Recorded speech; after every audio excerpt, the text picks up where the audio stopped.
So today we'll take a look at the Power Query Editor in Power BI.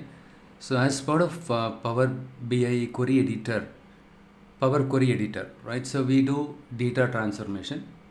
So we can clean the data, we can remove the unnecessary columns or remove some records, and you can do some kind of formatting, and you can split the columns, and you can do filtering. All these kind of basic commonly performed data transformation we can do it. In the last session we discussed about the cleaning little bit, right? Cleaning and removing and all those things. And before we proceed with the Power Query Editor, all these kind of data transformation, let us understand the big picture quickly. So this is my data warehouse architecture, typical data warehouse architecture. So this is my operational source system. This is where we receive. So let's say you have Amazon website. In the Amazon website, we order all the products, right? So whatever the products that you needed, you ordered it there. All the data about the transactions, all the customers order transaction details get stored in this operational source system. Let's say they are using SQL server. Let us assume that they are using SQL server to store their customers, orders details, customer detail, and the product detail, category detail. All these things they are storing it in a operational source system. The operational source system will have less number of records. They don't keep years and years of data in this operational system, because the operational system should be much faster. It is a OLTP system, online transaction processing system. Hence, the performance should be much faster, because when it comes to OLTP, concurrency matters a lot. Concurrently, many users can order the products across the globe, across the time zones. Okay, so in that case, the availability matters a lot, and also the performance should also be faster. Okay, so for that sake, right, so we don't keep too much of data here. For example, it depends on the company. Some company depends on the industry. Some companies, what they do is they keep recent 2 years data. Anything before the recent 2 years, they will archive it. They take a backup and then they will keep it in some backup tape and all. Okay, whenever they need it, they can restore it.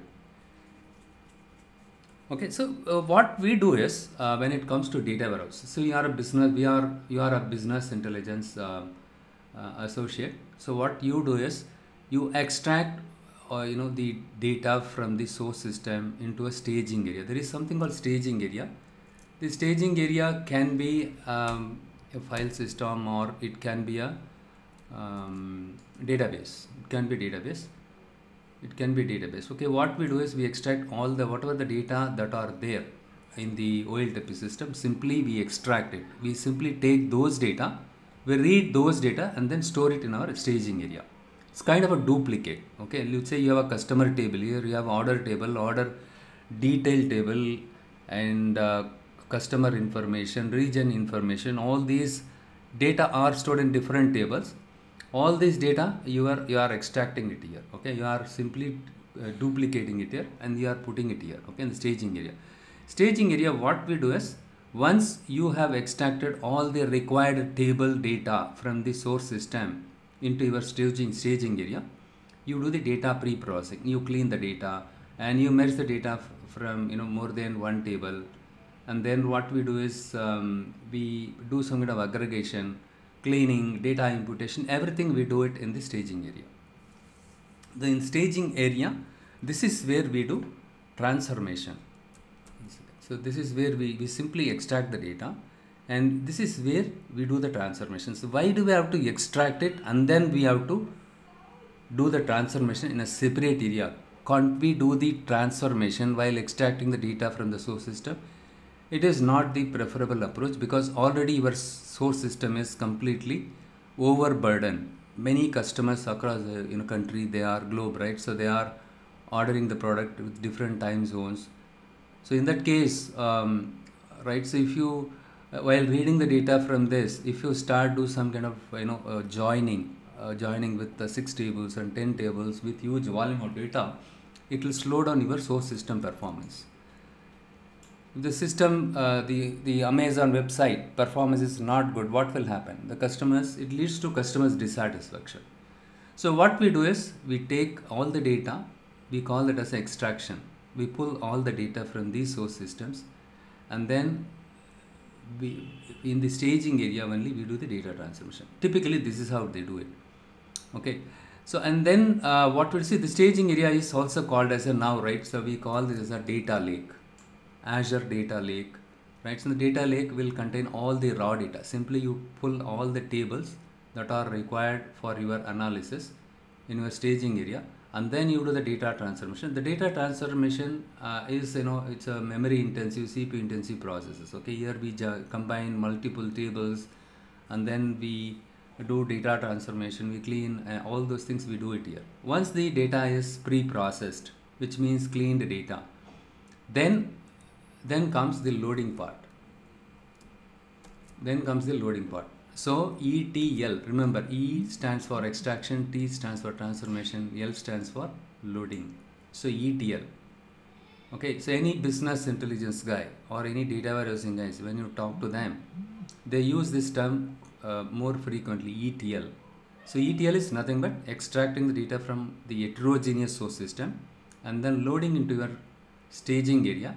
In the staging area, we use Power BI. So we use Power BI, Power Query Editor, and then we do the data transformation here. And then what we do is, once the data is clean and pre-processed, we load the data into our data warehouse. So here in the case of staging area, daily basis we extract data from some tables. Some tables we extract data on a weekly basis. Okay, but daily incremental data, every day data you pull it and then you store it in data warehouse. Data warehouse is a historical data. This is where we store the historical data we store it here. It is a time variant, historical, and then it will have multiple subject areas. For example, in your company you have multiple department. Each department, let's say, you have separate subject areas: finance subject area, order subject area, supply chain subject area. Likewise, different subject areas will be there, which is nothing but logically they would have stored the data in the different schemas in the data warehouse. Data warehouse will have huge volume of data. So it depends on the company, right? Historical data, it will have historical data. Okay, for 5 years or 8 years data it will have.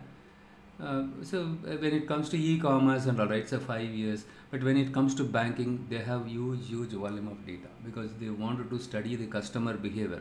In the case of credit card, they want to study the customer. When it comes to loan, they wanted to learn the pattern, right? So which customers are more likely to default if I offer the loan, which customers are less likely to default, right? So for that, the historical data should be there. Fine, the data is clean and you store the clean data in the data warehouse. Once you have the historical data, with Power BI reporting or report canvas, we can create the reports, we can create the dashboards, right? So once you deploy the report on cloud, you can create the dashboard out there. So in the Power BI, so what we do is we load in the data warehouse, we load the data. Already they would have done some kind of data modeling here itself. They usually in the data warehouse, they do the data model, the star schema design. We call the data model design, we call it star schema in the case of data warehouse. In some cases, they design the data model with this one, the Snowflake. Okay, Snowflake is a different type of modeling technique. Okay, Snowflake or star schema, but star schema is the one widely used by in many of the projects, many of the customers. Okay, so once your data model is done, let's say your star schema design, you have done it for each and every subject area, and then you loaded the data on a daily basis. When you keep load data on a daily basis, the size of the data warehouse will become high on a daily basis, right? Let's say yesterday data 1 million you loaded and today you are 1.5 million. On a daily basis, when you keep load the data warehouse size will keep increasing. Okay, and then what it is using Power BI, we create reporting, everything. So now the question is, do we have to have data warehouse? Do we have to use staging area?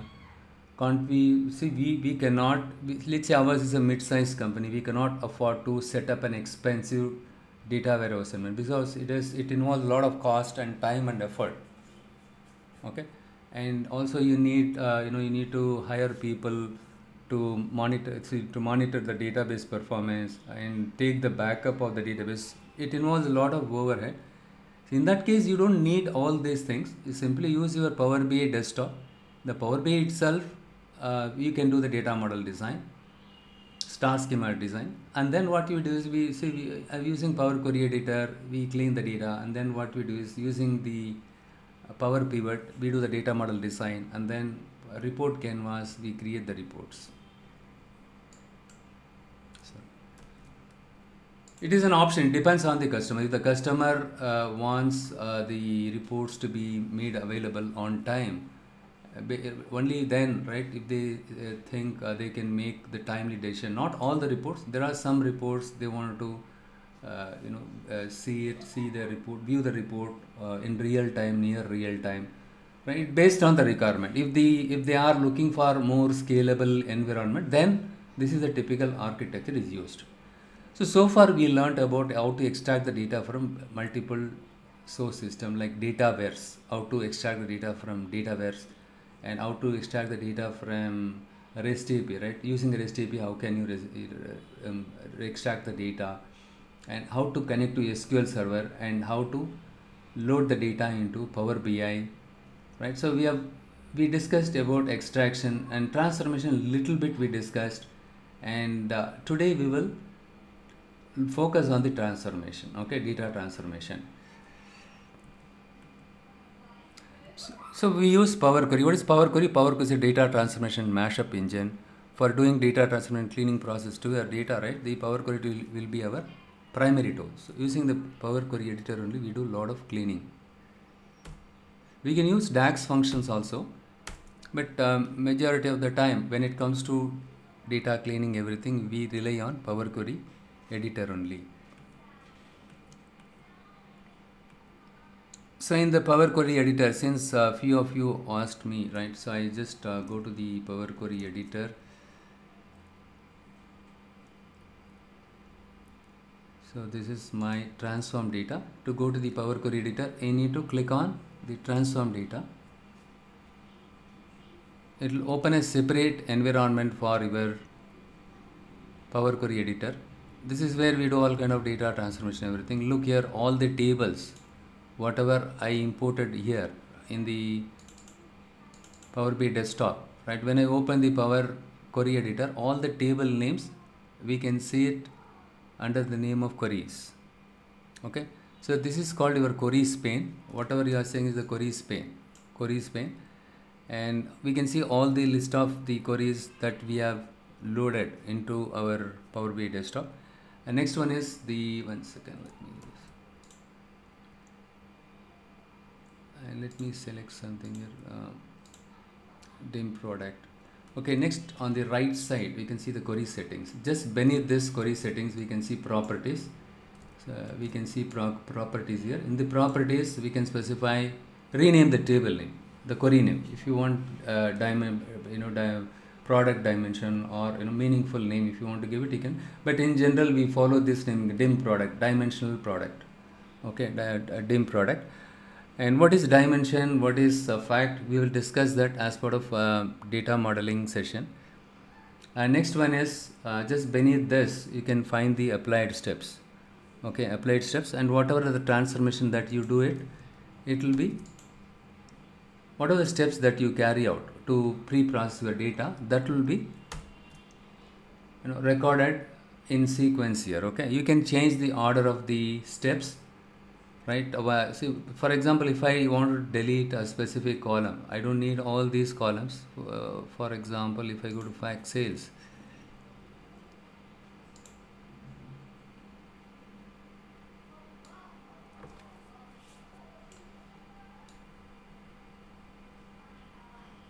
it's already cleaned one. And for example, I don't need something like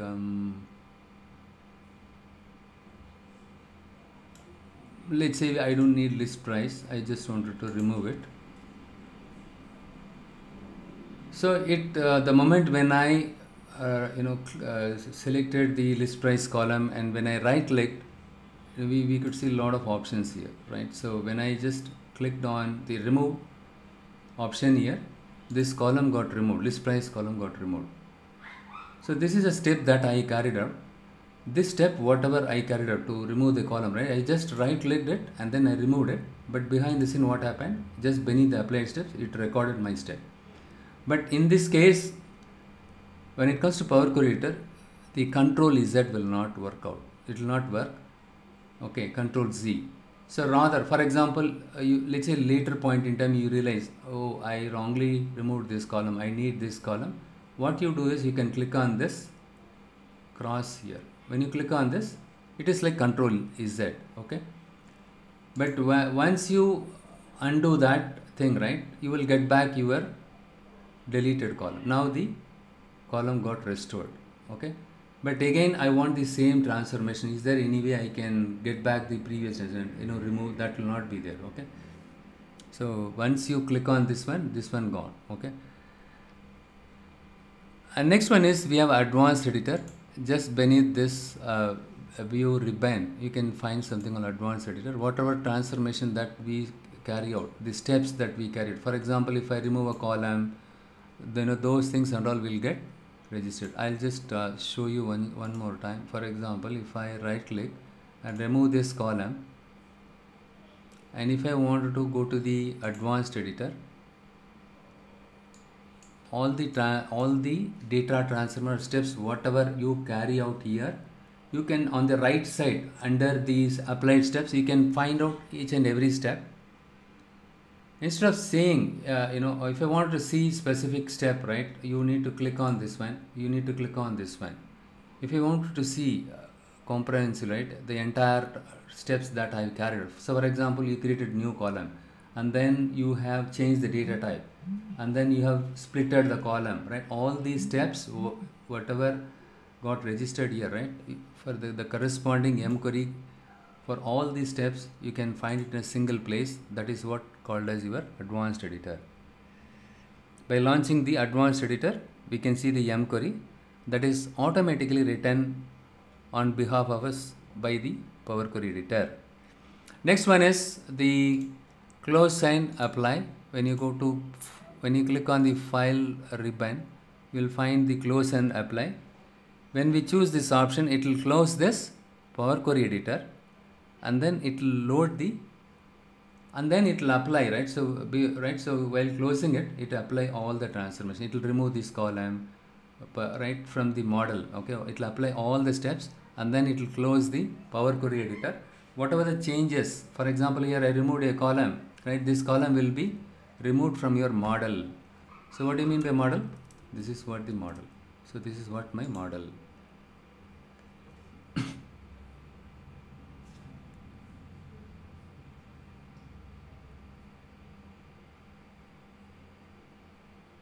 This is my model. You can see all the tables, right? So each table is linked with every other table, right? So I'm going to discard the changes. For example, if I click on the apply changes, what will happen is it will remove the list price column from my fact sales, just to demonstrate you how to perform simple data transformation cleaning, right? I just removed that column, but we need that column. So what I'm going to do, I'm going to discard the changes. Don't apply the steps on my model. Okay, so keep the column as it is. It is something like in a Word document, you made somebody sharing a Word document wherein you will find 2 pages of contents are there, text data is there, and you made some changes. Only when you save it, whatever changes you made it will become permanent. If you click cross, it will ask you save or close. If you close it, whatever the changes you made to the Word document, it will not be made permanent. It is something like this. Okay, so discard changes. Don't make changes, or don't apply the steps whatever I carried out. Okay.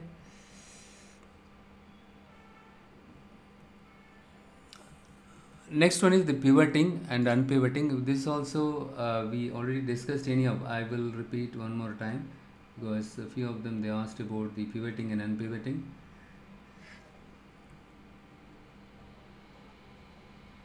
So the pivot and unpivot, it is, this is an incredibly powerful transformation. It allows us to recognize our data set into a very structured format. Okay, so what we will do is, for example,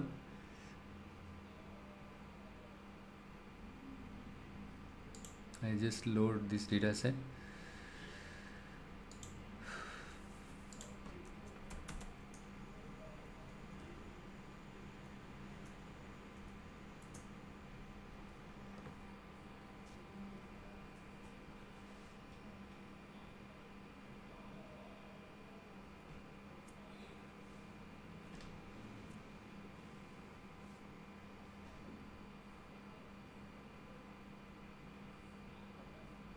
It's still loading it.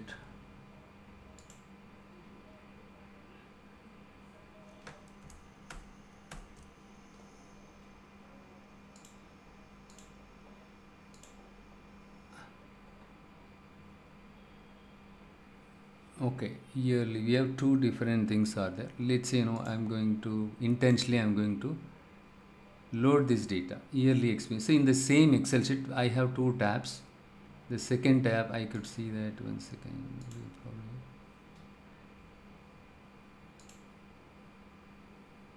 Okay, I just load this one.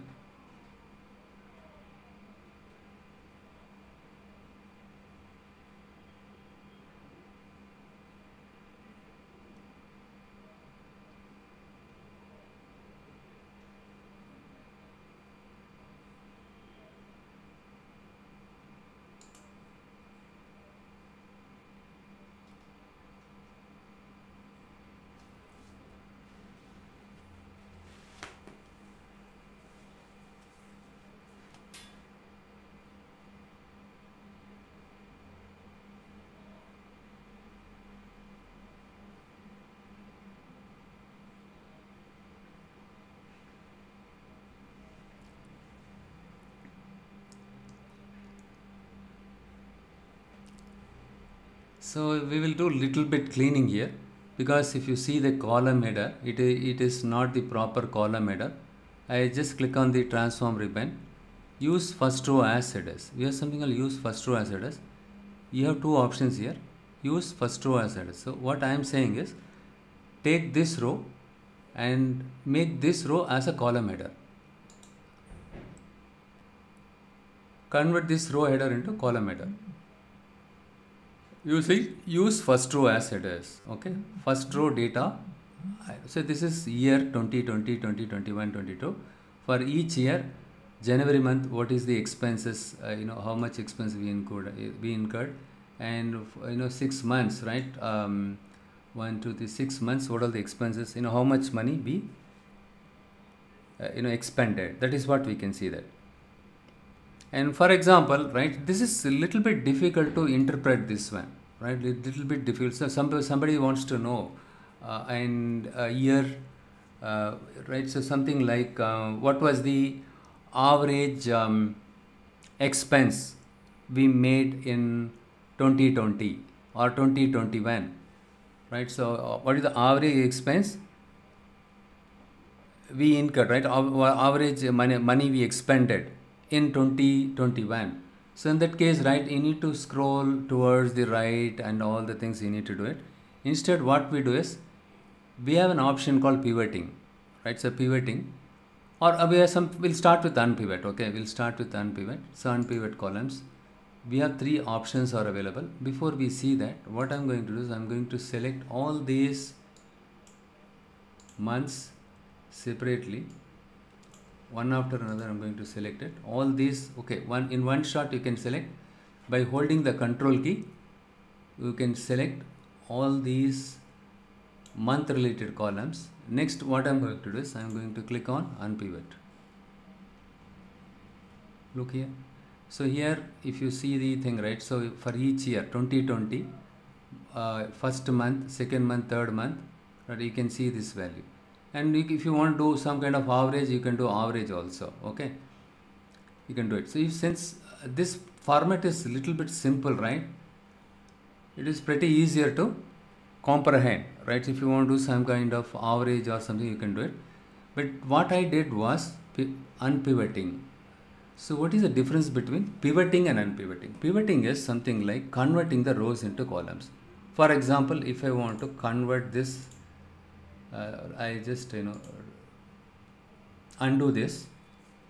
So this is the original format of the data. So what now I will show you the pivoting. Okay, I just select the year. Oh, sorry, not this one. First, let us do the unpivoting.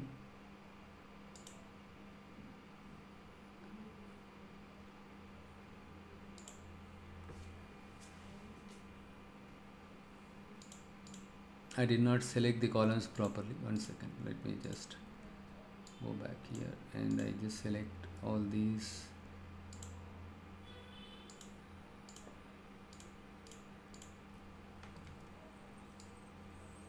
And then what I do is here I just click on Unpivot. So here I just, after you do the Unpivot, I'm going to convert this a month. I'm going to give, I am going to rename the column. Okay, so you just double click on this column name here, value. This is my, let's say expenses, something like that, right? So expenses, some meaningful name. So now I unpivoted.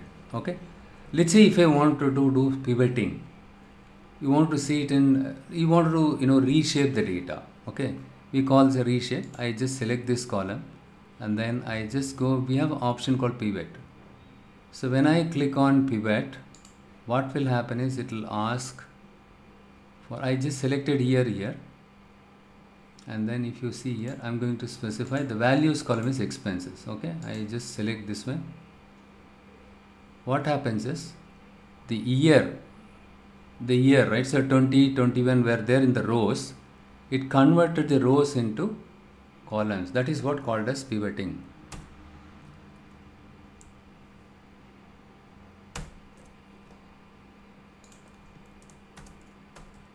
Abhijit, for you only, right? So to transform or convert rows into columns, that is called your pivoting. What is unpivoting? Opposite. To transform columns into rows.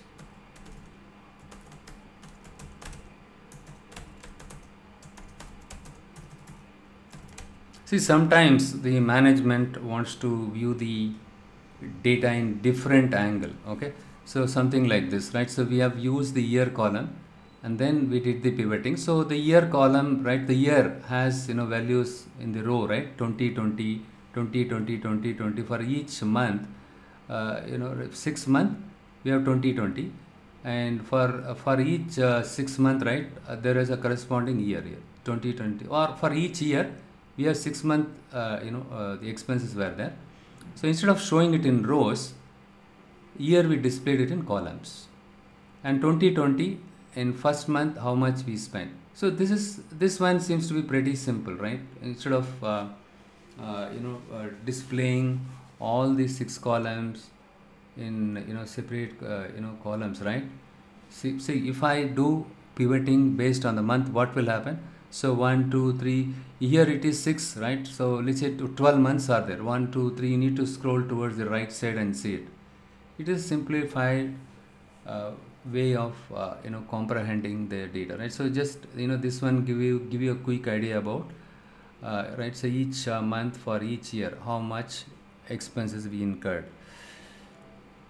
So the pivoting and unpivoting, now so for example, if I wanted to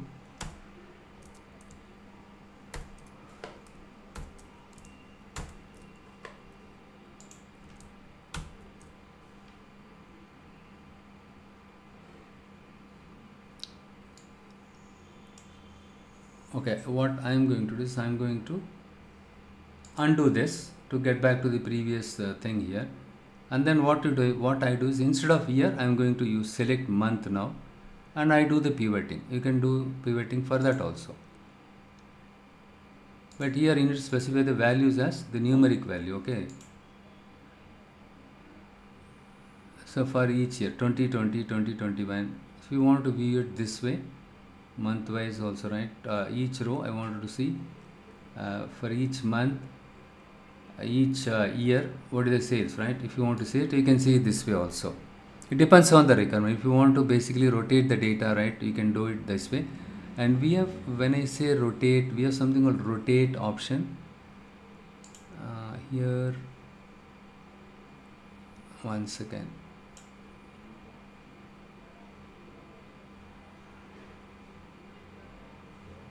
Split column format, and one second, here the rotate.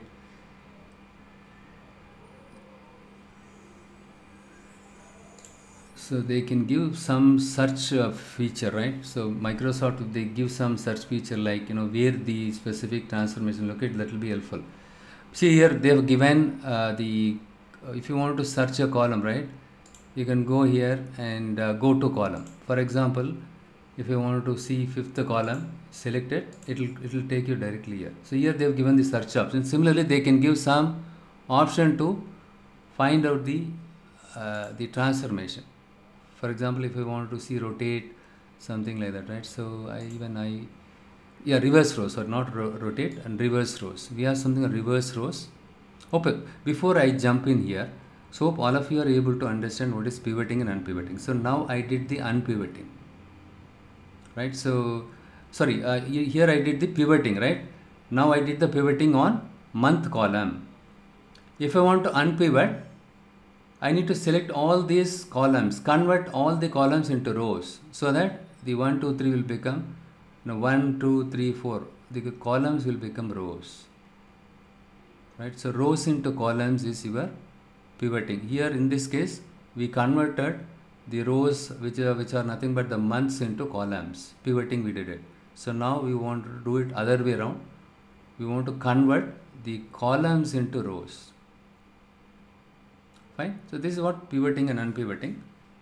For example, if I wanted to reverse rows, when I just click on this one, let me do one thing.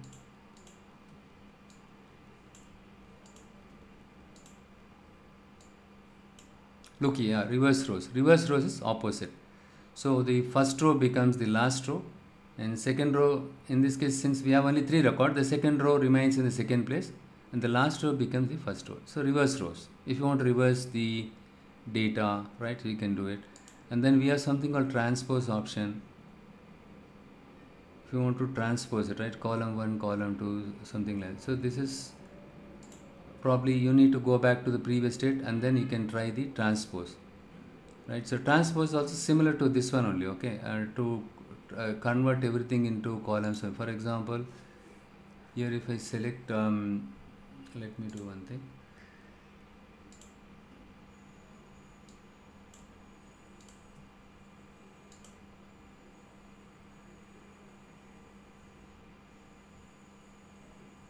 It converts this, since we had only 3 columns, right? He converted the 3 columns, not the 3 columns, 4 columns, right? 20, 22, 21. Yeah, in this case we have month, year, and expenses, 3 columns. So for the 3 columns, what it does is, right, it transposes the data something. But once again, if you do it like this, you will get something like this, 2020. This is the previous one, okay? So you understood the reverse rows. The last row, first row will become last row. That it's an opposite, the reverse rows.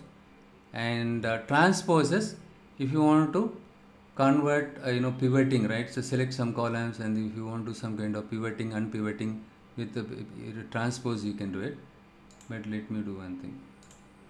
I just go back to this one. Next, look here, in the unpivot itself, we have 3 options. Unpivot other columns. What I did to unpivot, I just unselected this one, and then I selected these columns, all these columns, and then I clicked unpivot. Instead of selecting multiple columns, right, you just select the column which you wanted to.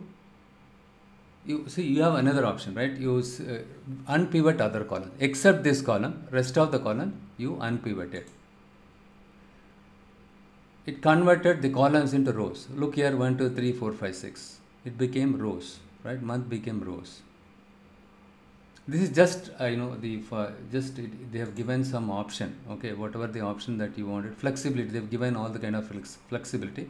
It will reduce our time. If you have multiple columns, just select this simple one column. Which all the columns that you want to unpivot it in one go. We can do it. Rest of the column 1 to 6 unpivot.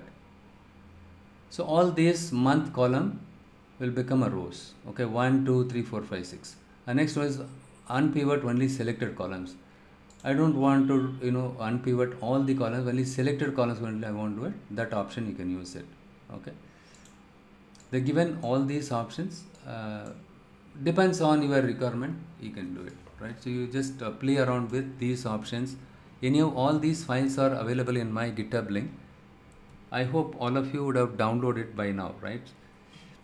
And you can start practice the unpivoting and pivoting, all these options.